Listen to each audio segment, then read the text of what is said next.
Hello friends, super magic રસોઈમાં મિત્રો હું આપણું સ્વાગત કરું છું.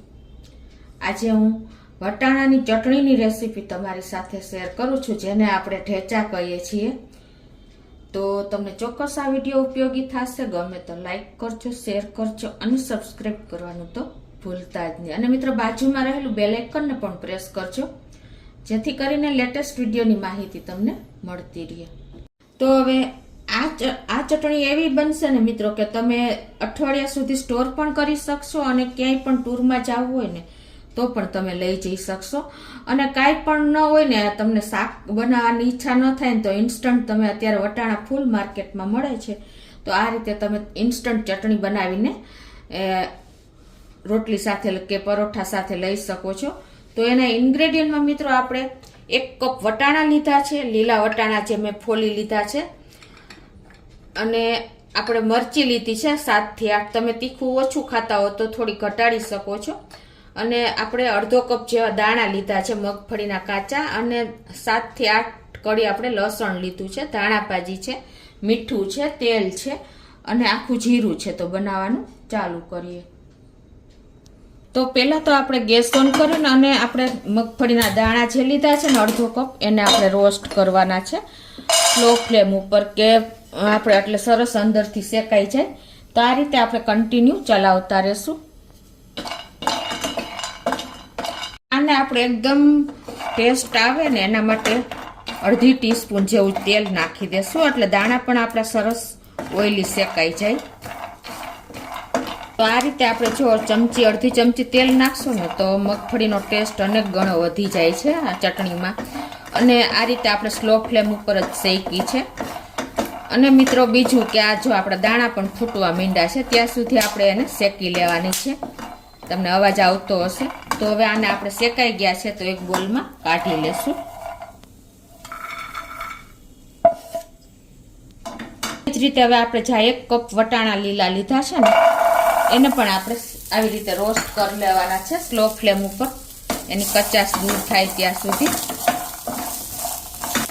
આમાં પણ આપણે અડધી ચમચી જેવું તેલ નાખી દેશું, વધારે નથી નાખવાનું, એટલે એકદમ સરસ આપણા વટાણા પણ રોસ્ટ થઈ જાય, સ્મેલ ન આવે કાચા વટાણાની. આ રીતે તમે શેકશો ને તો ચટણીમાં ટેસ્ટ બહુ સરસ આવે છે.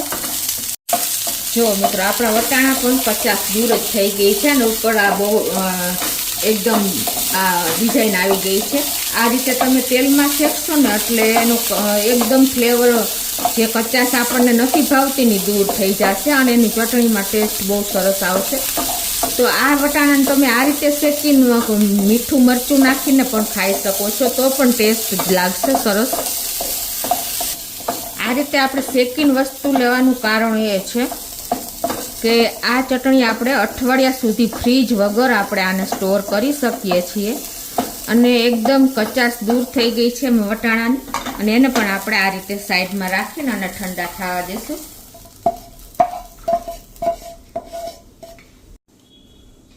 આઠ થી 10 મરચી લીધી છે, તીખી મરચી, તમે મોરા પણ લઈ શકો છો.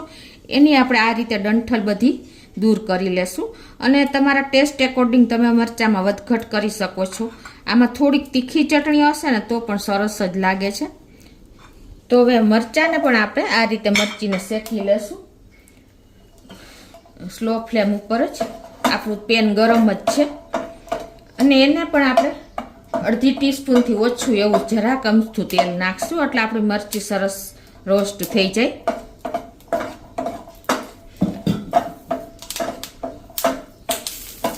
તો આ રીતે મરચાની થોડીક કચાશ દૂર થશે ને એટલે તીખાશ પણ થોડીક ઓછી થશે. અને આ મરચી છે એટલે વધારે તીખી છે અને આપણું પેન વધારે ગરમ છે. તો અત્યારે હું ગેસને બંધ કરી દઉં છું. અને આ રીતે જો આપણે ગરમ પેનમાં જ અડધી શેકાઈ ગઈ છે, કેમ કે આ તીખી હોય એટલે સ્મેલ આવે છે. એટલે તમારે ગેસ બંધ કરીને થોડીક અડધી શેકા પછી ગેસ બંધ કરીને શેકી લેવાની.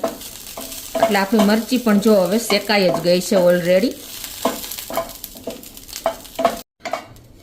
તો હવે આપણે મરચીને પણ આ રીતે સાઈડમાં રાખીને અને ઠંડી થવા દેશું.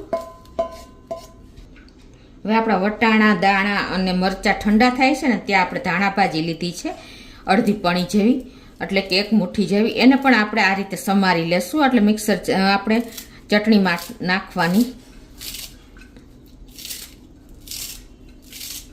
અને આ ચટણી મિત્રો તમે છે ને ખાયણીમાં ખાંડીને કરશો ને તો બહુ સરસ ટેસ્ટ આવે છે.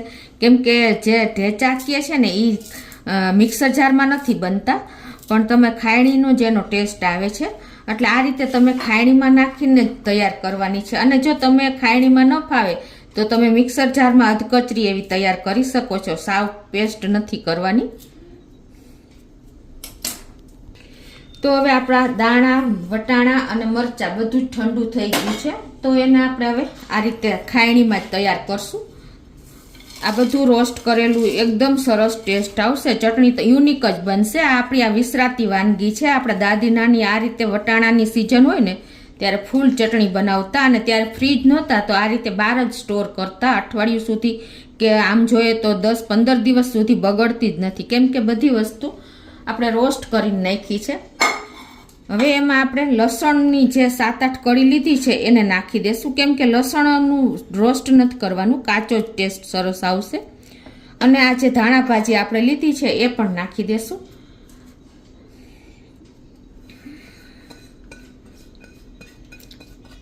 અને હવે એમાં આપણે 1 ચમચી જેવું જીરું નાખી દેશું, આખું જીરું. એનો ટેસ્ટ બહુ સરસ આવે છે. તો આ રીતે આપણે રોસ્ટ કર્યા વગરનું જ કાચું જીરું જ આખું છે એને પણ નાખીને અને ટેસ્ટ એકોર્ડિંગ અડધી ટીસ્પૂન જેવું મીઠું નાખી દેશું.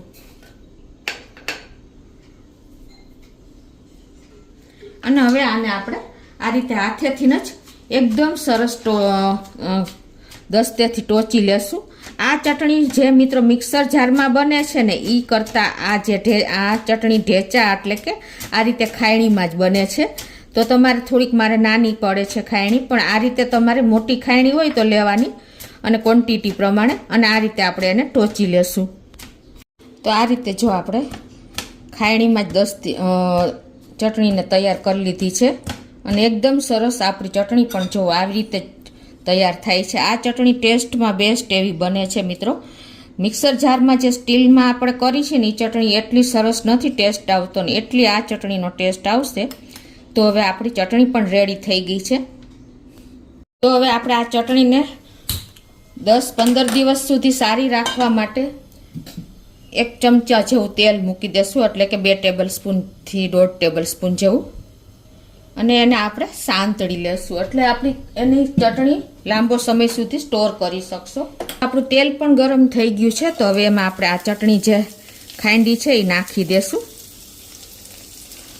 મિત્રો શિયાળો છે અને અત્યારે ફૂલ વટાણા આવે છે, તો આ રીતે તમે ચોક્કસ એક વખત ટ્રાય કરજો અને મને કોમેન્ટ બોક્સમાં જણાવજો કે તમે એક વખત આ ચટણી બનાવશો ને તો દર વખતે બનાવતા થઈ જશો. એટલી ટેસ્ટી સરસ આપણી ચટણી તૈયાર થાય છે. આપણો આખો ભાગો ક્રંચ હશે ને એનો ટેસ્ટ જ યુનિક છે. તો આ રીતે આપણે 1-2 મિનિટ જ એને તેલમાં રોસ્ટ કરવાની છે, વધારે નથી કરવાની. એટલે શું એની કચાશ દૂર થઈ જાય. સ્લો ફ્લેમ જ રાખી છે. અને આ રીતે આપણે 2-3 મિનિટ ચલાવી લેશું.